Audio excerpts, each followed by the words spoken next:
From the PEP Radio Newsroom, this is the Morning News Blast.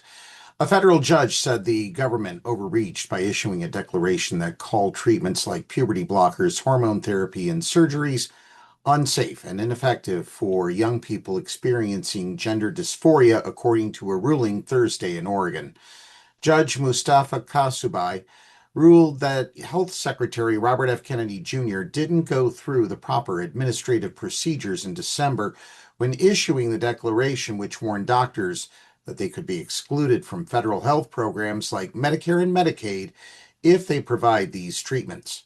The ruling grants preliminary relief to health professionals who provide the treatments. The judge also denied the government's motion to dismiss the case. Today's win breaks through the noise and gives some needed clarity to patients, families, and providers. Letitia James, the Democratic New York Attorney General who led the lawsuit, said in a statement Thursday, healthcare services for transgender young people remain legal, and the federal government cannot intimidate or punish the providers who offer them. A spokesperson for the U.S. Department of Health and Human Services did not immediately respond to an email requesting comment. The New York Times reported that the judge spoke about the broader implications associated with this case, especially as it relates to democracy.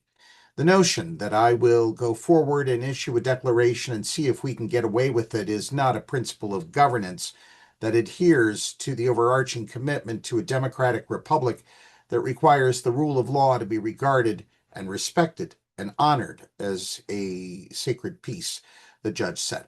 The decision is the second major legal setback for Kennedy and HHS this week. Another federal judge in Boston on Monday temporarily blocked several of Kennedy's vaccine policy changes. The judge ruled Kennedy likely violated federal procedures in revamping a key vaccine advisory committee and slimming down the childhood vaccine schedule without the committee's input. Federal officials have indicated they plan to appeal that ruling. A coalition of 21 states and the District of Columbia had sued Health and Human Services, Kennedy, and its Inspector General over the declaration, alleging that it is inaccurate and unlawful and asking the court to block its enforcement. The lawsuit says that HHS's declaration seeks to coerce providers to stop providing gender-affirming care and circumvent legal requirements for policy changes. It also says federal law requires the public to be given notice and an opportunity to comment before substantively changing health policy, neither of which, the suit says, was done before the declaration was issued.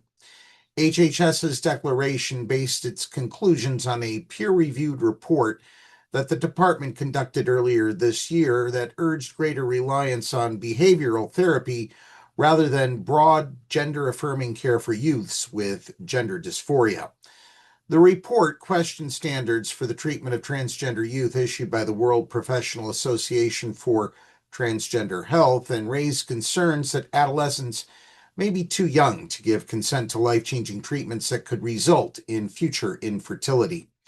Major medical groups and those who treat transgender young people have sharply criticized the report as inaccurate, and most major U.S. medical organizations, including the American Medical Association, continue to oppose restrictions on transgender care and services for young people. The judge's ruling was at the end of a roughly 6-hour hearing and will be followed by a written decision. That's the news blast for this hour. The PEP Radio channel on YouTube has video versions of the news throughout the day from 1 p.m. until 2 a.m. PEP Radio is available on the Live 365 app, the PEP Radio page on paequality.com, Roku, and Alexa. Up next, we have the Meadville area weather forecast here on PEP Radio.